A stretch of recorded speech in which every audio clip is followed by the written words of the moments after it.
хотел бы про Димаша отметить, что когда мы с супругой, она родом из Актобе, как раз, вот, и был Кызылзатутой, как раз ее свадьба в Актобе с ее родственниками, и нашу свадьбу тамадой вел отец Димаша. О, ну надо же, Канада. Да. Ага. Я лично самого Димаша не знаю, но я помню его, отца, который вел нашу супругу свадьбу за Дубой. Поэтому у моей супруги особое отношение к Димашу. Очень жаль, что мы не пригласили вашу супругу сегодня на нашу передачу. Может быть, она тоже бы рассказала бы свои впечатления. Все-таки она с Актюбинска также. Ну и что, и какими-то качествами ваша супруга обладает? Она тоже поет? Ну, она так, скажем, только, может быть, каких-нибудь таких чисто своих кругах друзей, может быть, поет, но, как говорится, она вообще скромная в том, что она сама врач по профессии, поэтому, как говорится, она больше, любит свою профессию, свое дело. Вот. Ну, как Канат, он как справился со своей задачей на ТОЕ? Но я считаю, он хорошо справился. Вот. То, что возложить на него такую ответственность,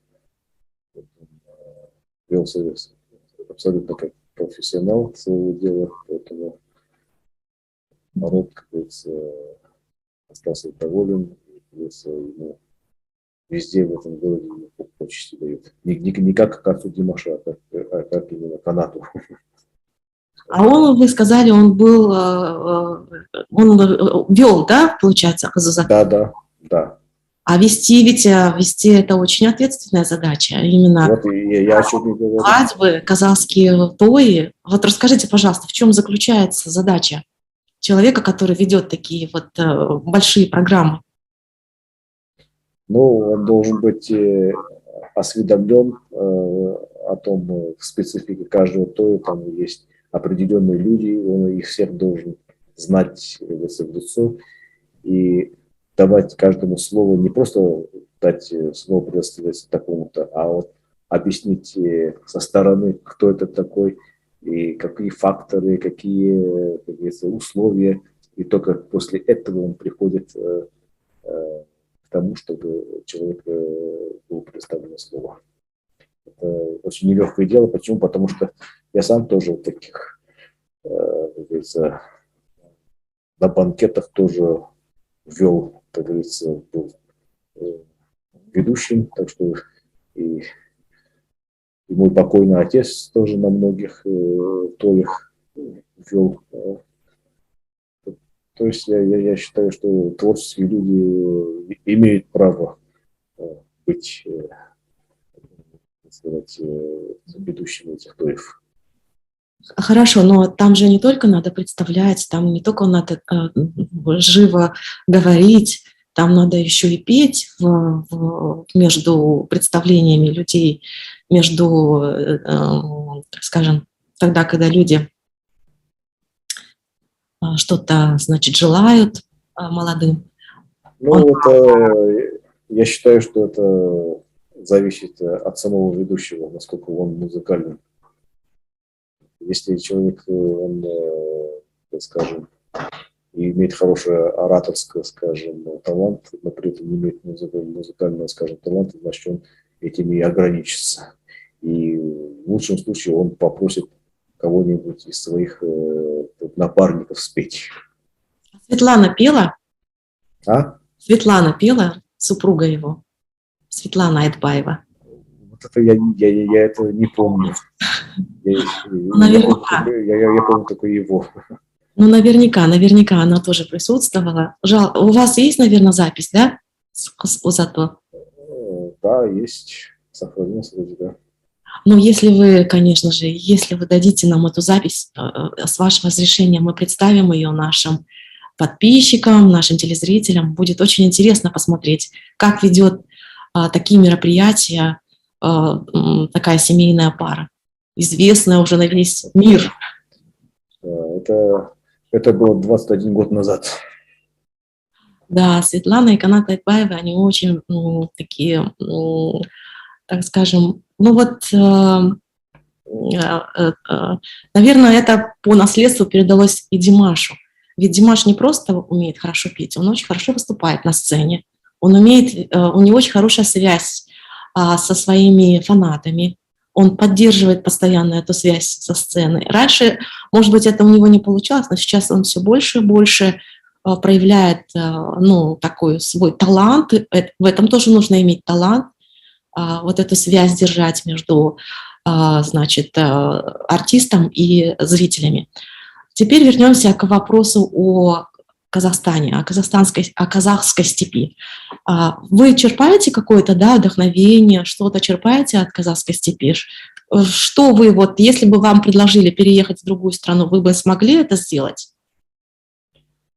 При своем, скажем, знании английского языка, при своем, скажем, полиглотстве, при своем, как говорится, широком интеллектуальном, скажем, вот этом знании о различных странах, конечно, это я легко могу, скажем, адаптироваться в любые, скажем, европейские, американские условия, я легко могу даже в азиатские условия, как говорится, адаптироваться.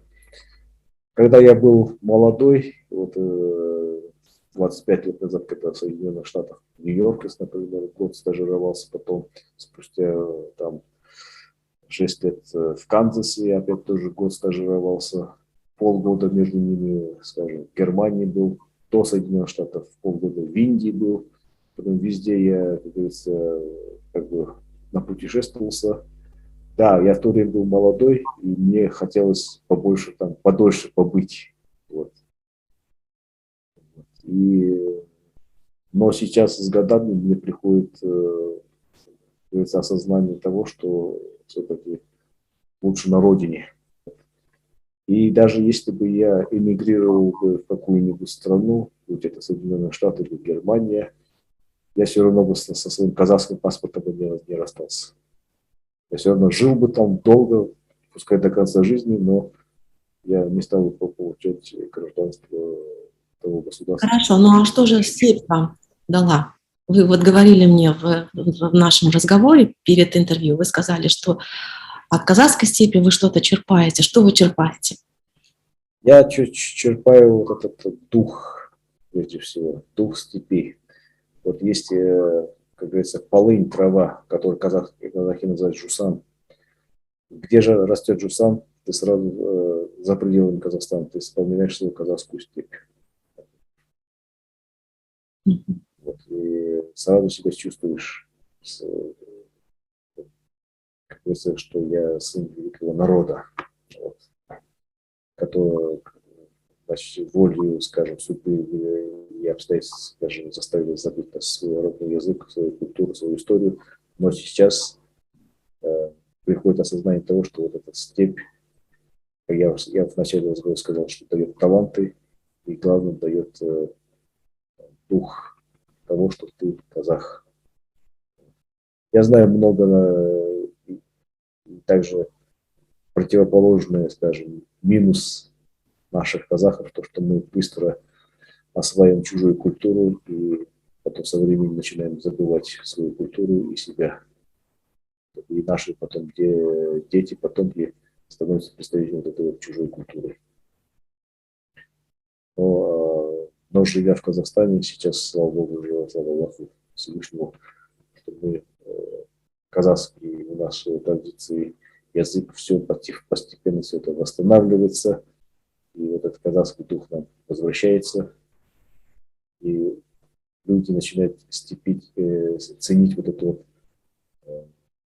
величие наших степей, природу ее, и через эту природу идет дух наших, как говорится, предков, которые в нас живут.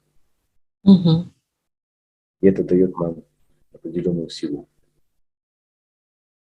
А чтобы это все это понять, нужно не только гулять по степи, но и слушать рассказы дедушек и бабушек, у которых сейчас, к сожалению, уже это не найдешь, сейчас уже не то поколение, но, по крайней мере, если прочитать книги наших старых писателей или же вот этих дошедших до нас поэм, вот этих Жираuf, например, то уже в сочетании, находясь в степи, уже чувствуешь этот дух.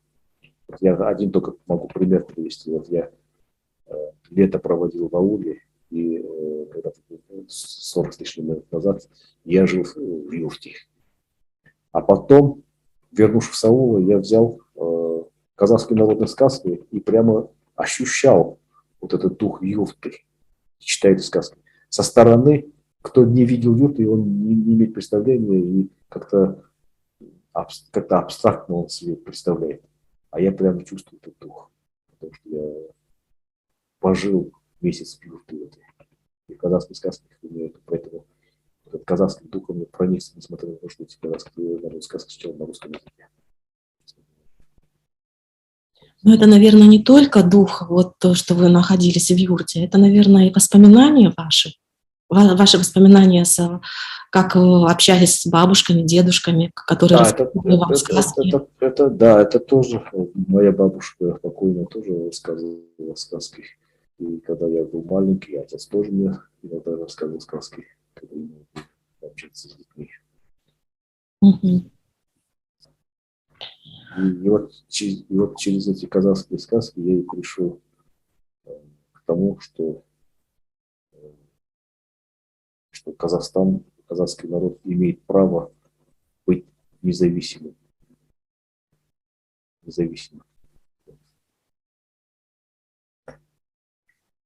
Да, мы к независимости идем долгие-долгие годы. Мы придем к независимости. Вот такие, как мы с вами, вы, я не знаю, я считаю себя патриотом своей родины. Я, находясь здесь, я поддерживаю Димаша. Многие спрашивают меня, почему ты поддерживаешь Димаша? Я же давно уже уехала из Казахстана. Я не могу быть спокойной, находясь здесь и видя, допустим, материал всевозможный в интернете, который говорит неправду о Димаше. Мне хочется сказать, открыть свою камеру и сказать людям, нет, это неправда, вот правда. И поэтому я поддерживаю Димаша, а как иначе? Да, это действительно так, потому что второе поколение, скажем, после вас вряд ли бы это сделало. Не стало бы поддерживать Димаша. Да, они сказали, мы граждане этой страны, мы совсем другая культура, казахи, я всего лишь казах по происхождению, все. Вот так, это был бы их ответ.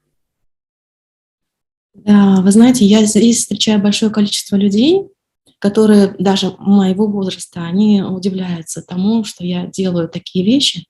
Но ничего, по ходу они, как бы, когда идет уже развитие канала, когда уже видят комментарии, когда сами участвуют непосредственно в том, что видят, какой материал я выставляю, они тоже начинают поддерживать, и я думаю, что эту поддержку здесь, в Америке, по крайней мере, я со своей точки зрения буду развивать. Я вот сейчас сделала связь, такую хорошую связь между американскими фанатами Димаша Кудайбергена в Сан-Франциско. Мы будем эту связь в дальнейшем развивать. И я заметила, как социолог, что большее количество среди фанатов Димаша Кудайбергена – это в основном образованные люди, это в основном люди науки, это в основном люди, которые имеют определенный опыт жизненный. И у них есть о чем задуматься во время того, когда они слушают песни Димаша. У них есть какие-то воспоминания и вот размышления. И вот если вы посмотрите мой канал, то вы увидите множество различных видео вернее, они будут. Это было только одно видео с фанаткой Димаша, которая вот допустим, как она слышит песню «СОС», она начинает плакать. А ей 81 год, она начинает плакать, она начинает рисовать. Она говорит, я никогда в жизни не рисовала, но я стала рисовать. У меня появилась тяга к творчеству, я стала рисовать, я взяла карандаш и стала рисовать портреты Димаша. Представляете? Да, это у каждого есть свой путь к рисованию, например. Например, я мечтаю, скажем, в пенсионном возрасте, например, заняться живописью, например. О, здорово, здорово. Надеемся, мы когда-нибудь увидим вашу выставку, вашу картинную галерею, потому что это Да, вот. интересно. А уже есть какие-то наработки? Пока еще нет, пока только в голове. Я вот просто смотрю, люблю смотреть картины, и глядя на эти картины, хочется самому начать рисовать. Просто вот так вот желание. Я же как зритель, а тут хочу я сам быть творцом этих картин. Здорово, это здорово. Это хорошо, потому что, вот как бы казалось, вы находитесь сейчас в политике, да, но я знаю, что политика, она постоянно меняется, и, безусловно, вы должны быть в русле всех течений, Да, должны понимать. кстати, великие политики, например, как Уинстон Черчилль, Ага, тоже, или же тот же, скажем, черный политик Адольф Гитлер, они тоже любили рисовать. то есть такое творческое начало, оно присутствует у всех. Да. Замечательно. Я хотела бы вас поблагодарить за участие в нашей программе. Я думаю, что мы сегодня ответили на множество вопросов, которые у нас вертелись в голове. Мы видим фотографии и не понимаем, почему это Димаш Хадж делается, зачем это ему нужно. А теперь, или там, допустим, мы видим, когда он участвует в каких-то политических там, акциях, мероприятиях. Теперь мы кое-где разобрались. Я еще раз скажу, что сегодня у нас в гостях был доктор политических наук, профессор Дулатбек Кадырбекулы. Спасибо вам еще раз. Благодарим вас. Спасибо вам за доверие. Надеюсь, это не первая и не последняя у нас встреча. Надеюсь, еще по другим, как говорится, вопросам, проблемам, как говорится, мы будем вести диалог. И я охотно, с большим удовольствием буду отвечать на все интересующие вас, как говорится, проблемы и вопросы. Да, мы вас благодарим, потому что, знаете, одно дело, когда я делаю подкаст и говорю о культуре, о воспитании, об образовании Казахстана, а другое дело, когда мы ведем живой диалог. Люди больше воспринимают вот такие диалоги, когда я веду диалоги, нежели то, когда я делаю подкасты. Когда я объясняю, что вот такое есть, вот такая культура, вот такие обряды, обычаи. Лучше вот вести вот такие живые диалоги. Еще раз благодарю вас. Всего хорошего вам. До свидания. До свидания. До следующих встреч. Слава Богу, здорово. Goodbye.